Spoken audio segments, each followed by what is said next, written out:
you bought sage. You charged your amethyst under a full moon, and now you're a healer. Cute. Next thing you're going to tell me is that your chakras are perfectly aligned with your investment portfolio.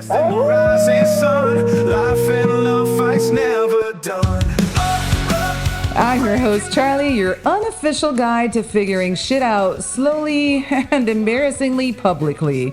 And here I am to talk about how modern spirituality became less about soul searching and a whole lot more about soul selling. Smash the like button. Remember when finding yourself didn't require a credit card authorization? When connecting with the universe didn't mean connecting your PayPal account to someone's Etsy shop? Those were the days.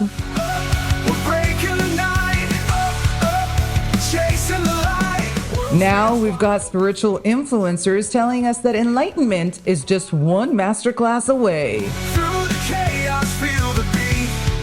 In India, genuine sadhus spend decades in ascetic practice, renouncing material possessions. Meanwhile, in Los Angeles, self-proclaimed gurus are charging $5,000 for weekend retreats where you can manifest abundance while sipping activated charcoal smoothies. As Oscar Wilde once put it, nowadays people know the price of everything and the value of nothing, which seems particularly fitting when you're paying $30 for a rock that promises to fix your love life. Like, comment, and subscribe.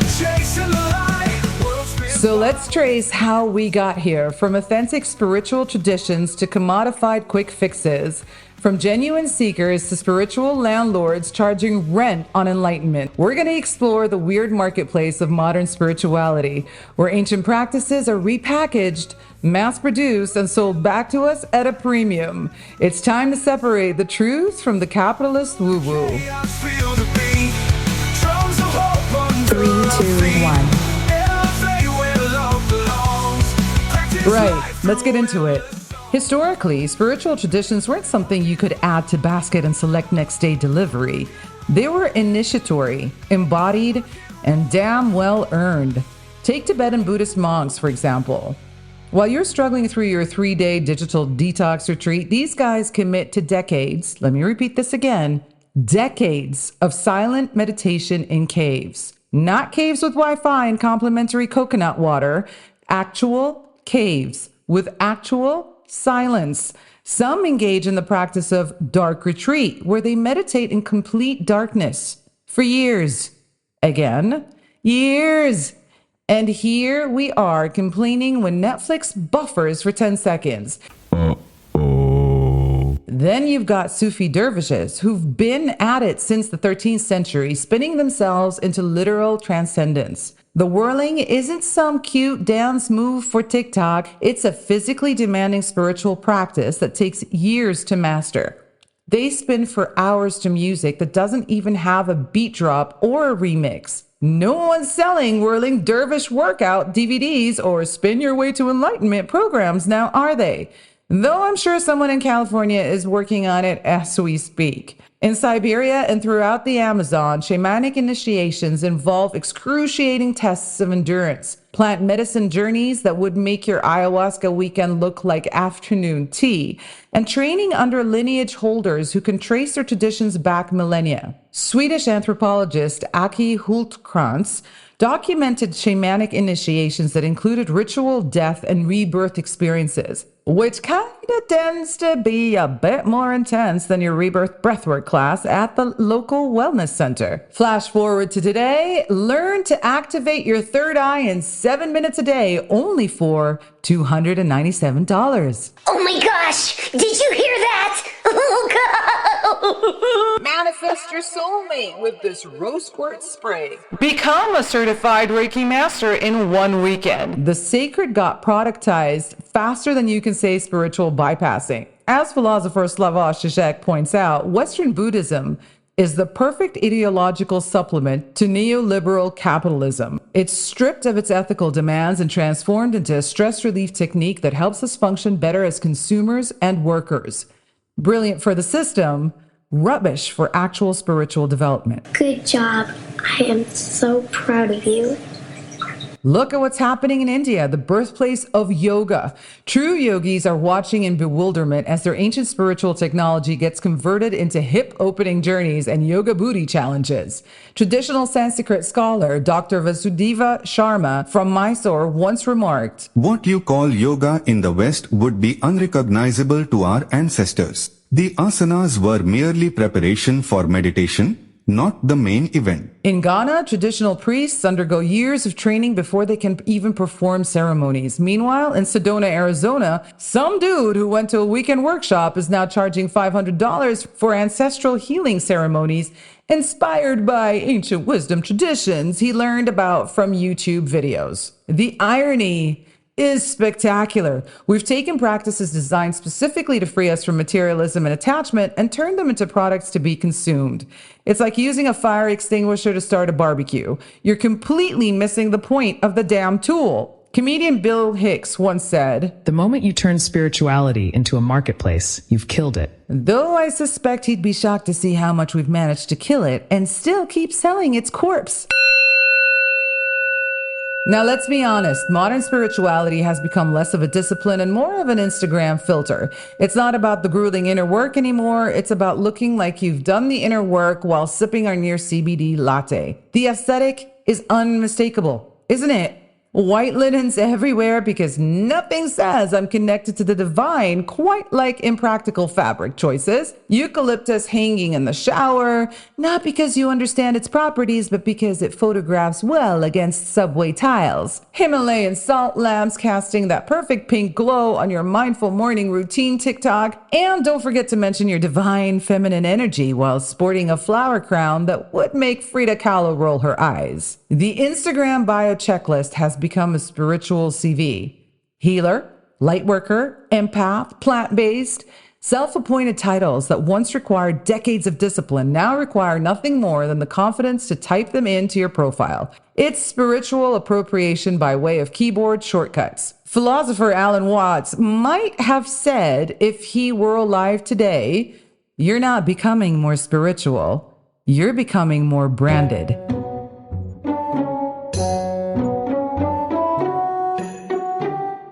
In ancient Egypt, priests spent years learning hieroglyphics and astronomical calculations before they could even interpret the movements of Ra.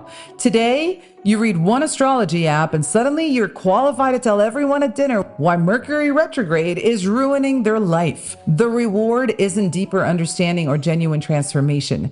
It's visibility, social currency, and the dopamine hit from likes and follows. The modern spiritual journey starts with a selfie and it ends with a sponsorship deal. In Peru, a traditional curandero might spend decades learning from elders about plant medicines and healing techniques. Meanwhile, in Tulum, well, spiritual aesthetics can be purchased as a complete package. The right clothes, the right crystals, the right vocabulary, all available for next day shipping. Writer Gabrielle Moss hit the nail on the head when she said, "Modern spirituality isn't about believing in something larger than yourself. It's about believing in a better version of yourself, one that can be purchased." Where there's confusion, there's a market. And bloody hell is there a market. Enter the spiritual industrial complex.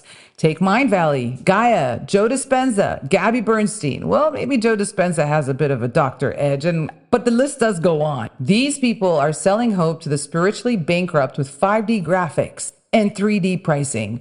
It's genius, really. Find people feeling empty inside, convince them you've got the answer, and watch the direct debits roll in.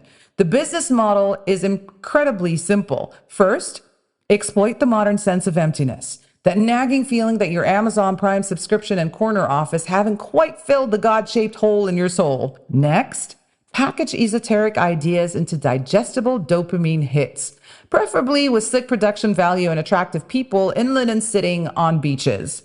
And then finally, promise transcendence in a downloadable PDF for just 4 easy payments of $99.99. The pitch is always the same. This meditation will rewire your brain in 21 days. But will it though? Neuroscientists at Oxford would be fascinated to know that complex neural restructuring can be accomplished between brunch and your 3 p.m. meeting. Manifest abundance with this 5-step formula. Because apparently the universe, that vast, incomprehensible, expansive energy and matter, it operates like a cosmic vending machine with a very specific code that we all have figured out. Unlock your divine power. Limited time offer. Ah, yes, divinity. Famously available only during flash sales. Even God has to honor the countdown timer, apparently. The Bulgarian mystic Peter Dunov once said, "When truth becomes a commodity, it ceases to be truth." but who's got time for that kind of inconvenient wisdom when there's money to be made? Here's the con they're running. Real transformation, like it or not, is slow. It is slow, it is boring, and it is incredibly uncomfortable. It's sitting with your own mind when it's totally and absolutely screaming at you. It's reconciling with the fact that you're going to die someday. It's the daily, unglamorous work of becoming slightly less self-absorbed, none of which looks good on a sales page. You're buying what monks bled for, repackaged in neon fonts with a quantum thrown in front of it to sound scientific. These practices took years for initiates to cultivate. Now they're sold in a masterclass you can squeeze in between yoga and brunch. In Ethiopia, Orthodox Christian priests fast for 250 days of the year as part of their spiritual practice. Let me repeat that again, 250 days. Meanwhile, we're being told that spiritual enlightenment can be achieved through a weekend retreat with sound baths and a swag bag. And those that are smarter would tell you maybe it's not one weekend. You're going to need a few other weekends. You're going to have to really work hard. But of course you can get there. Placebo, anyone? The whole industry relies on what philosopher Harry Frankfurt called simply bullshit.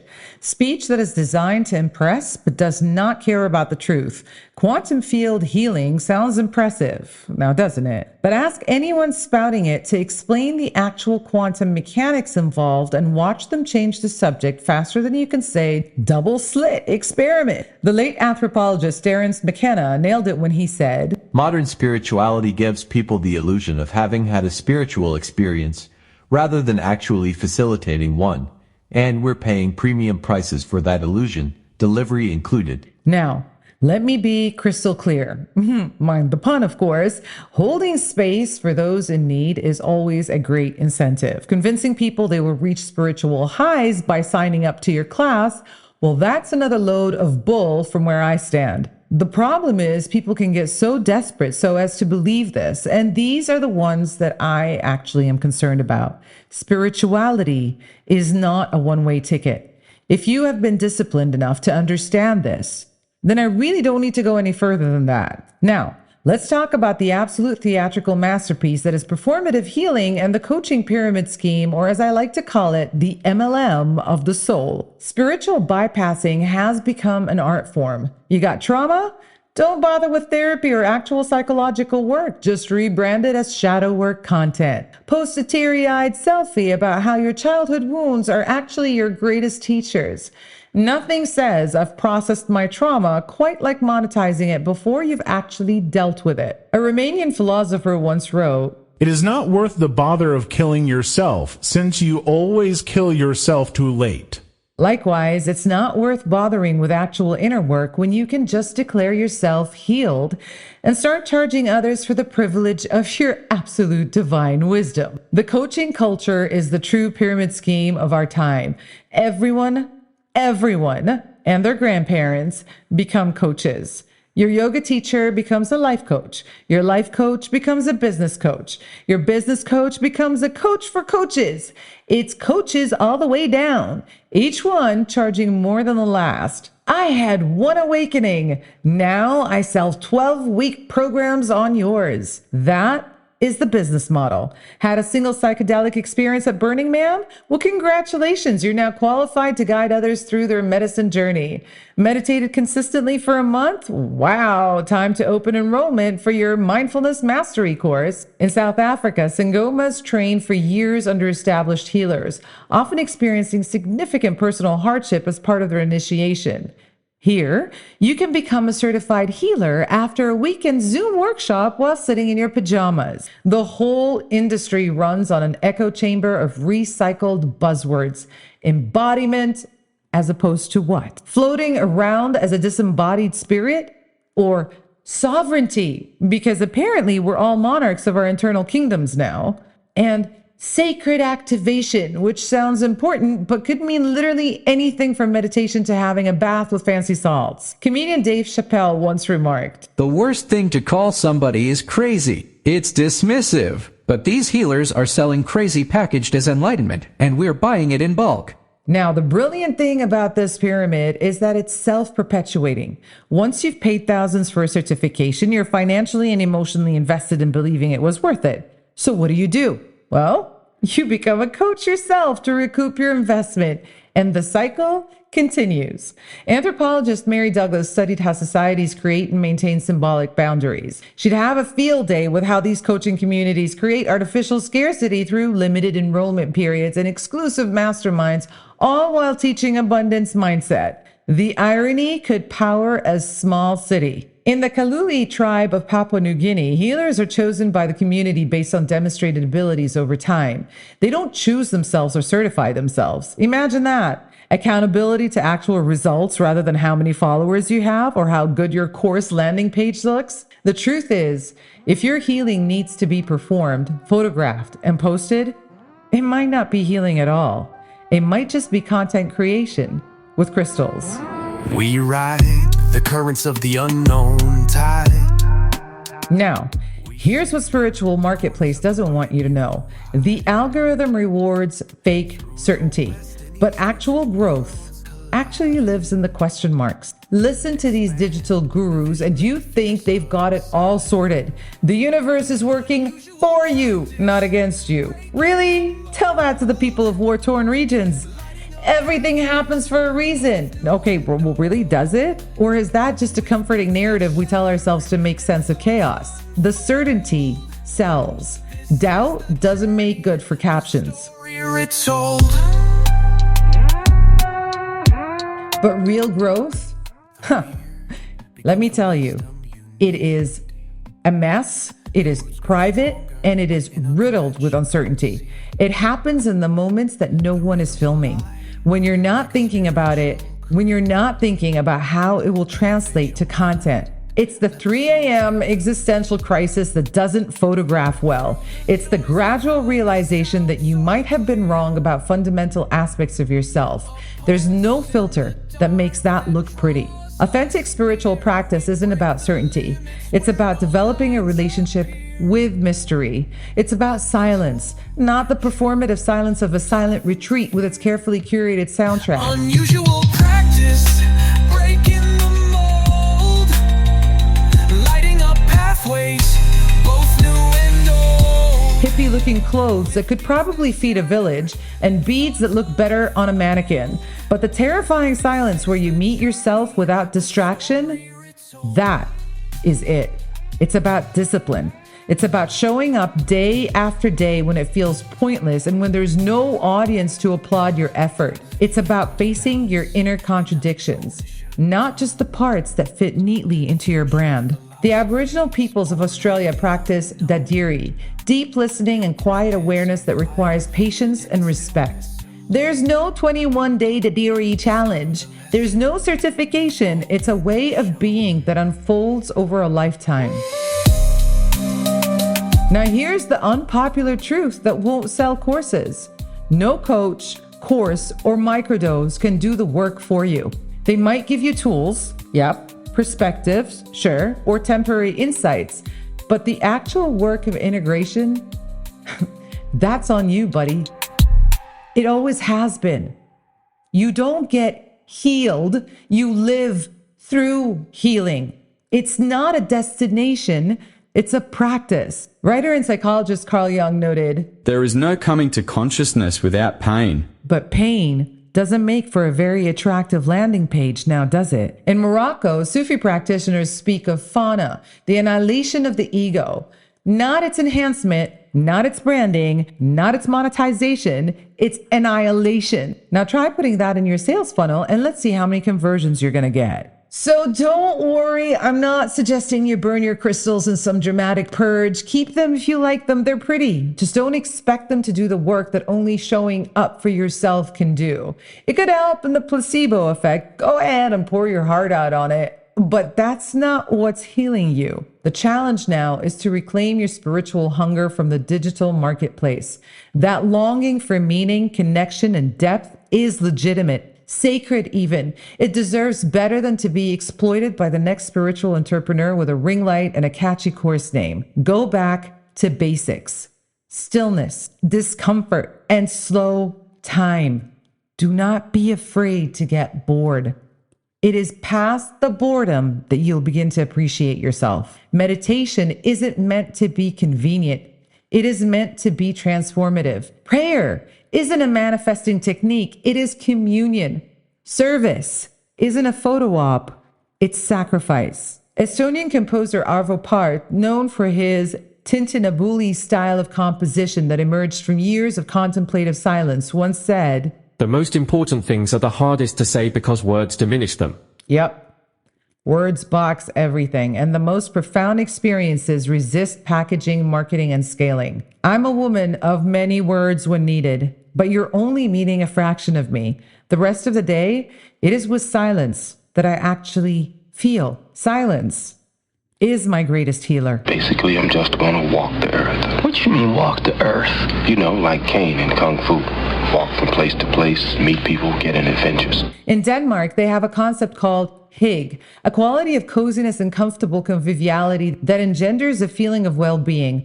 It's not something you buy, it's something you create through authentic presence. No one's selling certified hygge facilitator courses because you can't certify genuine human connection. Real spirituality might look like sitting with an elderly neighbor instead of at a flashy workshop. It might look like asking difficult questions instead of spouting comfortable answers. It might look like admitting you do not know. A crazy act in a market that profits from pretending to know just about everything. As activist and author Marianne Williamson, who ironically has been both celebrated and criticized within spiritual circles, once said, "The spiritual journey is the unlearning of fear and the acceptance of love." Notice, she didn't say it was about collecting certifications or building a following. So perhaps the most spiritual act in 2025 is to shut down your Instagrams, put down the self-help book, and sit with yourself, your actual self, not your brand.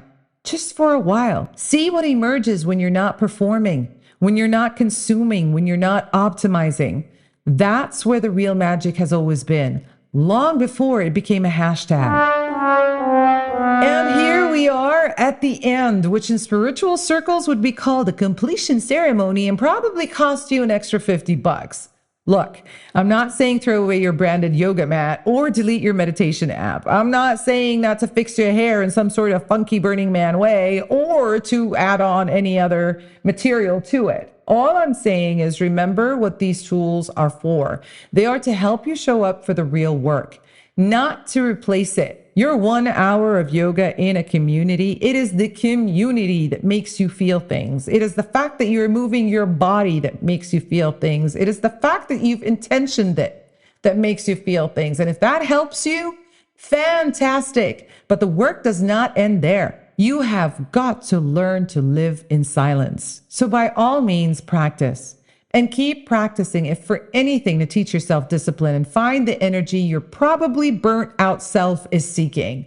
But remember this, you do not need a subscription to ascend. You need silence and probably a reality check. The universe isn't an Amazon warehouse fulfilling your manifestation orders. It's vaster, stranger, and by far more profound than that. And guess what? So are you.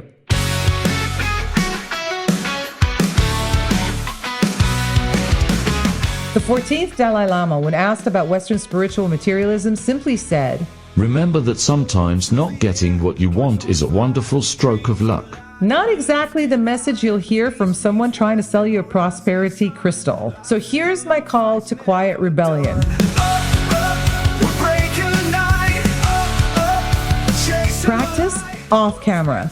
Heal without hashtags. Find teachers who aren't trying to build a brand. Seek wisdom that doesn't come with upsells. Ask questions that don't have marketable answers.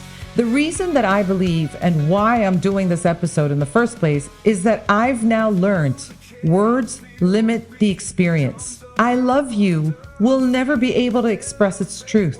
It's too deep. It's too relative. But the feeling, when not boxed by words, it is vast and abundant. So in the words of poet Mary Oliver, who understood true spirituality better than most self-proclaimed gurus, attention is the beginning of devotion. Not attention on social media. Attention to the present moment, to the world around you, to the unfiltered reality of being human. And please remember, your soul is not for sale. It never was. It's not a product to be optimized or a brand to be monetized. It's the raw, crazy miracle of your existence. Honor it with something real.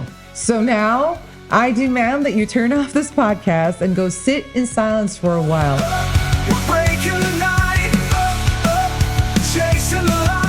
That'll do more for you than any spiritual influencer's masterclass. This advice comes for free. Until next time, I'm your friend Charlie, reminding you that certainty is a scam and everyone's winging it. The most spiritual thing you can do is probably the thing no one will ever see you do. I love you.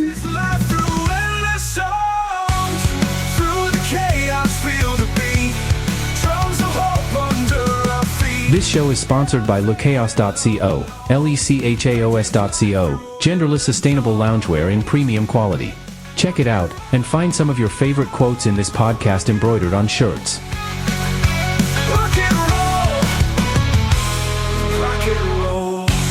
Mom, somebody just followed me.